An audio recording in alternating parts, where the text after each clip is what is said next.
The air was warm, the sun shining, and all of Ponyville was having a glorious day. The town square was bustling and crowded. Busy ponies were making their busy ways through the streets. All the pony folk seemed to have some place to be, all except Rainbow Dash. Her place was in the sky. She freely tore through the air, speeding one way and then the next. She buzzed the treetops and raced the wind. The Pegasus swooped over a schoolyard, much to the delight of the children. Climbing several hundred feet, she dove, going as fast as she could. Seconds before hitting the ground, her wings flew open and she took off back into the clear blue. Rainbow felt alive. Then she remembered she had somewhere to be. She was supposed to meet Pinkie Pie in 5 minutes. She had gotten so caught up in her exercises that she nearly forgot. Pinkie had asked Dash to meet her at the Sugar Cube corner at 3. She didn't say why or what they'd be doing, but Dash knew that with Pinkie it could be anything. She wasn't sure if she really wanted to go, though. She was so engaged with her stunts that she thought about blowing Pinkie off to continue flying, but Dash's conscience got the better of her. She knew that it would hurt Pinkie's feelings. After all, she said it was going to be something special just for the two of them. She considered it and thought, why not? What did she have to lose? Heck, it might be more pranking. Pinkie might have found a bunch of more fun stuff to pull off on folks. They had so much fun last time. Dash kicked it into overdrive, mostly to make up for lost time, and sped to her appointment. When she walked into the store, she was immediately greeted with her host, bouncing in excitement. "Yay, you're here! You're here! I've been waiting all day," said the jumping pony. "Sorry if I'm a little late, Pinkie. I was doing my afternoon exercises and lost track of time," Dash apologized. Pinkie giggled and responded, her tone gleefully reassuring. "Oh, that's okay. You're here now. What's a few more minutes? I've been so excited thinking about all the fun stuff we're gonna do. I haven't stopped bouncing since I woke up. I mean, I almost forgot to breathe. I've been so happy." Dash gave a slightly uncomfortable laugh. She always appreciated Pinkie's friendly, outgoing way of life, but her overabundant enthusiasm almost creeped her out. Dash was polite, however. If Pinkie had got this worked up, then it must be good, whatever it was.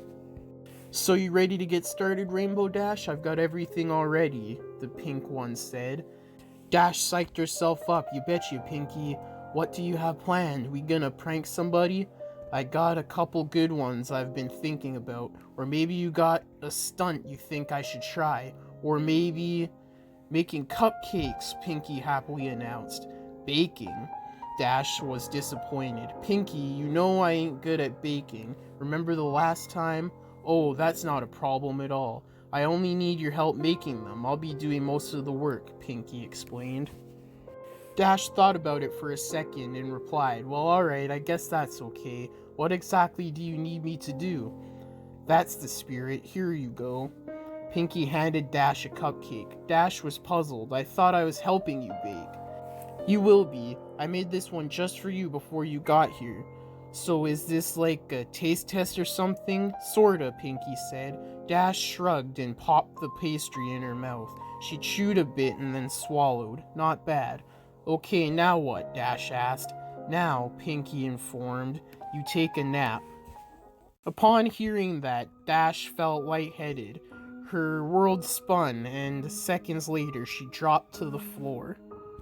When Dash regained consciousness, she found herself in a dark room. She tried to shake her head but found that the taut leather strap kept it firmly in place. She struggled to move, but the braces around her chest and limbs glued her to the upright planks. Her legs were separated wide apart.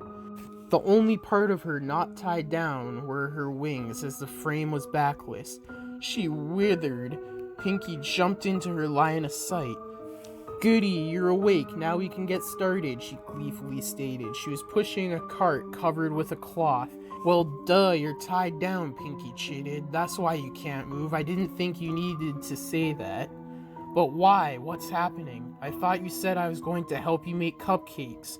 You are helping. You see, I ran out of the special ingredient, and I need you to get more. Special ingredient? Dash was now breathing heavily and started to panic. What special ingredient? Pinky giggled and responded, "You silly."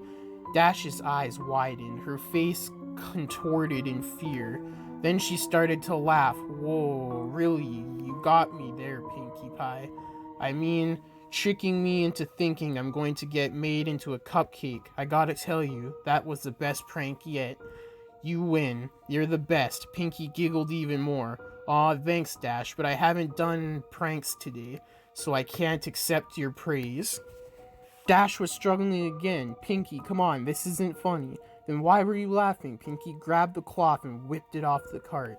The top of the tray contained various sharp medical tools and knives, carefully organized and ready. There was a medicine bag and several other objects next to them. Dash was now in full panic mode. She started to hyperventilate. Her mind was racing and she tried to reason with the pink pony. You can't do this, Pinky. I'm your friend. I know you are. And that's why I'm so happy, is that I've got you here. We get to share your last moments together. Just you and me. She was skipping again. But the other ponies will wonder where I am when the clouds pile up. They'll come looking for me, and then you'll get found out. Dash was desperate. Oh, Dash, Pinky said, don't worry, there are plenty of Pegasuses to take care of a few clouds, and besides, no one will find out. I mean, how long do you think I've been doing this? And with that, the light suddenly came to life and showcased the rest of the room. Oh God, no, Dash reeled in horror at the image presented to her. The room was decorated with the typical but twisted Pinkie Pie flair. Colorful streams of dried entrails danced around the ceiling. Brightly painted skulls of all sizes were stuck on the walls, and organs done up in pastels filled with helium tied to the back of chairs. The tables and chairs were made of bones and flesh of past ponies. Dash cringed at the centerpiece of the table nearest to her. The heads of 4 fellows, their eyes closed like they were sleeping, wearing party hats made of their own skin. She recognized one of them as Apple Bloom's classmate. Her eyes darted back and forth, and then she gazed up at the patchwork banner hanging from the rafters, made of several ponies' hides. The words, "Life is a party," was scrawled in red. Dash's attention was stolen by the party horn unfurling and tickling her nose. She saw Pinkie Pie standing in front of her. The party pony was wearing a dress, kilted from cute marks. On her back fluttered 6 Pegasus wings, all different colors, as she skipped in excitement. Her necklace of unicorn horns loudly clanked together. Like it? She asked. I made it myself. Dash pled, Pinky, please, I'm sorry if I did anything to you. I didn't mean it. Please let me go. I promise I won't tell anybody. Oh, Dash, you didn't do anything. It's just your number came up and, well, I don't make the rules.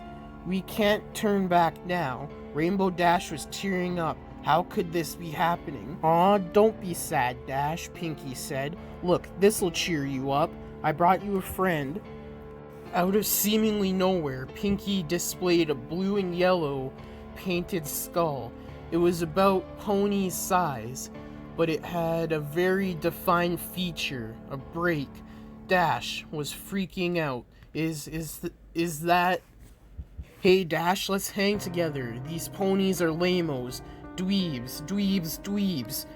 Pinky mimicked. I caught her right before she left town. Remember when I left the party for about 20 minutes? That wasn't enough time to play with her, of course. I had to wait until after the party to do that. But boy, am I glad I did. It was worth it for the flavor alone. Griffins tasted like 2 animals at once. It's amazing. I know she didn't have a number like everyone else in Ponyville, but when was I gonna get another chance to try a griffin? In hindsight, I probably should have asked where she came from so I could get more, but I forgot. I'll tell you what though, she was quite the fighter. She lasted a long time, which was fun for me.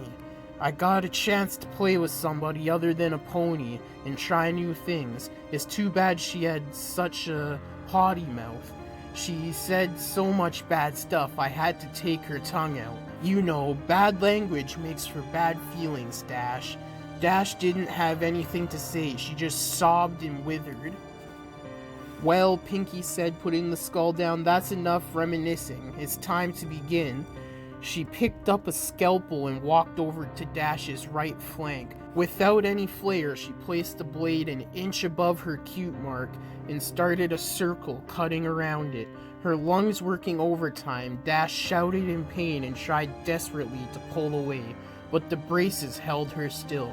Finishing the incision, Pinky grabbed a carved skinning knife from the tray. She worked it under the skin and sliced the hide away from the muscle.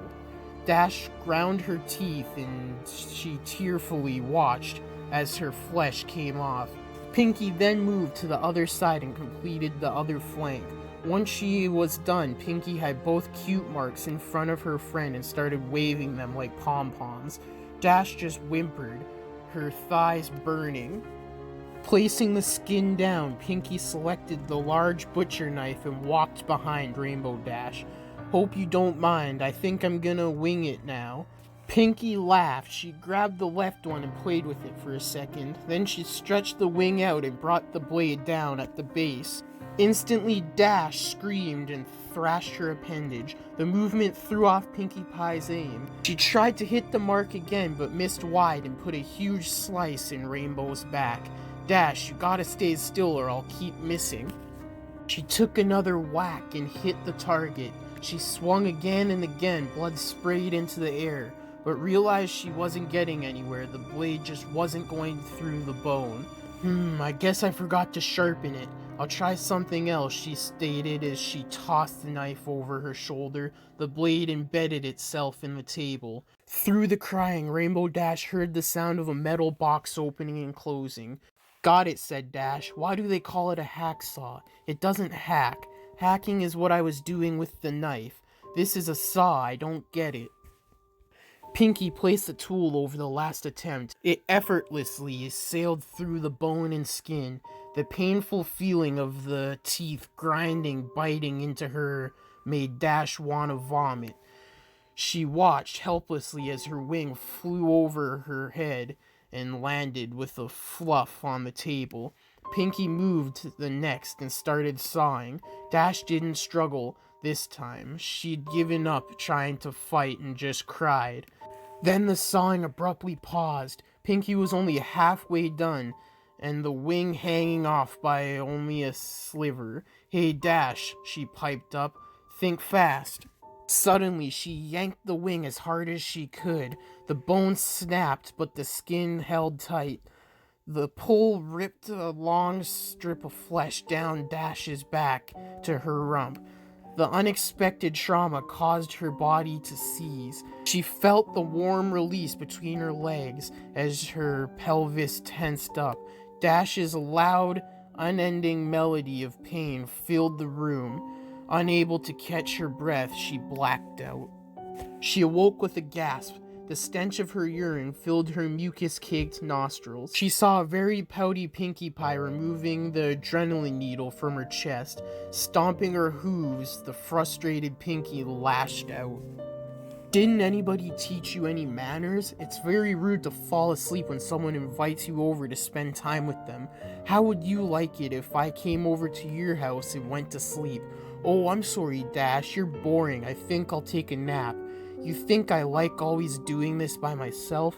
I told you how excited I got when I found out you were next.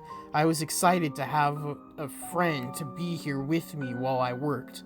But no, you've always been inconsiderate. You know, I thought you were tough. I thought you could handle anything. I've had Fola stand up better than you. Do I have to baby you, huh? Is that how you want me to remember you? As a baby? She stopped to catch her breath. Dash blinked and softly cried. Her back was on fire. Pinky then popped something red into her mouth and began to chew. She noticed Dash was staring at her. What? She asked. Oh, this? Holding up another piece. Well, while you were asleep, I got a little impatient and helped myself to a sample. I got it from your leg. You're not bad. Want to try some? Without waiting for a response, she shoved the strip of meat into the revolted Rainbow Dash's mouth. She immediately spit it out. Pinky picked it up. If you didn't want it, you could have just said no. She then ate the discarded, snotty morsel. It's not like you haven't had it before. Swallowing, she turned her attention to the small can on the tray. She removed the lid, revealing that it was filled with burning coals. Sitting on top of the fire were several large nails. Dash began to panic again.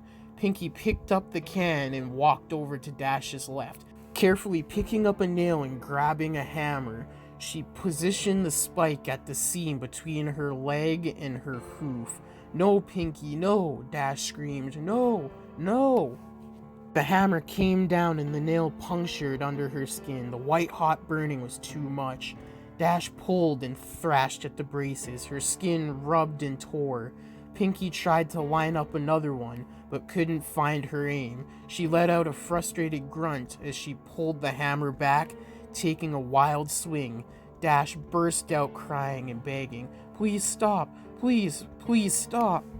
Pinky rolled her eyes, putting the hammer back down. She walked back in front of her friend and stared pensively at the broken Pegasus. Glyda didn't even cry that much when she stuck that live parasite down her throat. Pinky thought for a minute about what to do next. Then there was a sudden spark in her imagination. She grabbed the gear wheel on the rack and laid Rainbow Dash on her back. She moved to Dash's hind legs, bringing the can with her. Pinky picked up the hammer again and drove a searing piece of metal into the bottom of Dash's hoof. Dash screamed again. Pinky put one into the other hoof. Next, Pinky located the small generator on the tray. Tying the copper wires to the nails, she gave Dash a wink and flipped the switch. Electricity rocketed through Dash's body. The blue pony reacted immediately, body seizing, muscles struck taut. Her hips thrust skyward, and her eyes rolled back. She let out a deep, throat-shattering cry. Pinky giggled and danced in place. She turned up the juice. Dash convulsed uncontrollably. Her bladder emptied once more. After about 5 minutes, Pinky shut off the power. The area smelt lightly of cooked flesh and burnt enamel. She put Dash upright again and tried snapping the delirious and drooling pony back to attention. Dash, wake up. Rainbow Dash managed to give her a modicum of awakeness acknowledgement. Pinky reached into the medicine bag and produced a large syringe. Alright, time for the last round. Dash looked at the needle and Pinky took that as a question as to what it was. Something to take the pain away, she informed as she walked around to Dash's ruined backside. She stuck the needle into the lower part of her spine. Dash flinched. Coming to the front again, she told her friend, "In a few minutes you won't be able to feel anything below your rib cage. Then you'll be able to stay awake to watch the harvest." Dash started to cry again. Pinky, she trembled out. "Yeah, I want to go home," Dash openly sobbed. "Yeah, I can see wanting to do that," the party pony replied. "Sometimes I just want to give up, say I'm done with this mess, and go to bed. But you know what? You can't shrug off your responsibilities. You gotta pull yourself up and meet the challenges head on. That's the only way you're gonna get ahead in life," Dash cried. Minutes passed and the drug took effect. Dash was numb from her chest to her flocks. Aware of this, Pinky approached with her scalpel. With only a smiling glance to Dash, she made a long cut across her pelvis, just above her crotch. Moving up her body, she drew a similar incision under her ribs. One final cut was made down her stomach, connecting the first two lines. "Looks like I got my eye on you, Dash." With a moist, gooey sound, the new door flapped open. The sight of her new organs and the lack of feeling caused Dash's breath to intensify. Pinky sliced open the abdominal sac and grabbed the large intestines, separating it from the rest of the digestive tract and pulling them from the foaming cavity. Pinky was getting jovial and starting to make jokes. Dash, growing weaker from the new source of blood loss, tried to shut out the comedy act. Pinky was laughing. "Look at me, I'm Rarity," she said, slinging the tube around her neck and spreading the blood in all directions. "Isn't my new scarf so pretty?" Reaching back in, she cut out the smaller intestines off the bowels, squeezing out the excess excrement. Pinky filed it through her teeth and dragged it back and forth. "Dentists say you gotta floss every day, Dash." Rainbow Dash was barely aware of what was going on anymore. The shock was causing her to fade. Pinky got disappointed, diving back into the guts. She ramped up her routine. "Aw, don't go yet, Dash." She started pulling out the rest of the organs, stopping at each one. "I know I can be a real pancreasia, but you know I was just kidney-a with you. You really gotta learn to liver it up, boy. These jokes are getting bladder. Guess you gotta develop a stomach for them."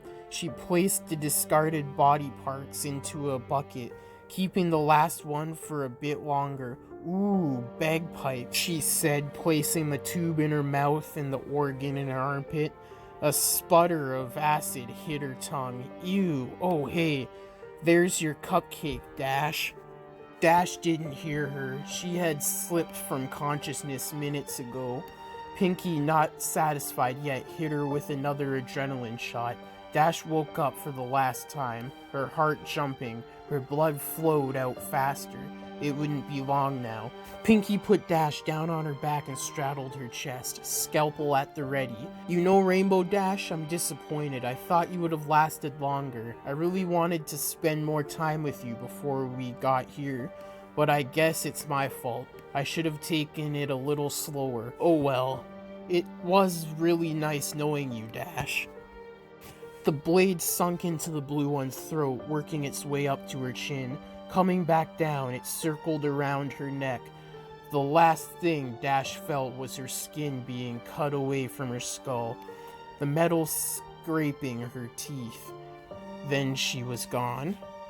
Pinkie Pie stared into the mirror. She did a really good job, even keeping the eyelids. She winked, Dash winked back. Pinkie smiled. But still, she was sad her friend was now gone. It only lasted 50 minutes, not nearly as long as she wanted. She looked back at the cadaver hanging in the center of the room, the last of its fluids draining into the pan. Yep, no more Rainbow Dash. Then Pinkie cocked her head. She was starting to take notice of the fact there really wasn't that much damage. In fact, she began to think, an idea exploded into her head. She was good at sewing, and she had all the pieces. All she had to do was put her back together. Yeah, just get some stuffing and bingo. She'd have Rainbow Dash forever. In fact, that's what she'd do for all her friends when their numbers came up. She was so excited, she skipped over to the body, the Skinner, to get started. The cupcakes can wait. Pinkie had a friend to make. Silver Spoon suddenly woke up. She was on her back and couldn't move. She couldn't see. Where was she? Freaking out, she was just about to scream when the pony from the bakery appeared in front of her. "Hi," she giggled. "Where am I? What's going on?" the frightened little foal asked. "Oh, well, you see, your number came up and I gotta make cupcakes," Pinkie explained. What does that mean? What are you talking about?" "Oh, nothing. I wouldn't worry if I were you. It's all gonna be over soon." She approached the girl, scalpel at the ready, when a small voice called from behind, "Miss Pinkie, what are you doing?" She paused and turned to look at Apple Bloom. The yellow baby pony walked up to her with an angry look on her face. Silver Spoon started to feel relieved. "Ah, can't believe you're doing this," she pouted. "You said this one was gonna be mine." Pinky apologized. "Oops, sorry about that. Guess I forgot. Here you go." She handed the blade over. Apple Bloom climbed on the table and stood over her prey. Silver Spoon tried to struggle. She stared in fear at Apple Bloom and her apron. The pink apron with the shiny tiara on it. Silver Spoon started to cry. Apple Bloom grinned and opened her mouth. "Hey, Silver Spoon, guess who's gonna be a blank flank?" Hey guys, thanks for listening to today's Creepypasta, and I hope you enjoyed. If you did, like, comment, subscribe, and share for more. The links to the Facebook page, the Twitter, and the Instagram will be in the description below, as well as the link for today's Creepypasta and the music used. New videos 6 days a week, one video every day. So yeah, stay tuned for that. But yeah, today's video was a dark one. I hope you enjoyed that. But yeah, stay tuned. Until next time in the Deadly Zone, stay deadly and stay spooky.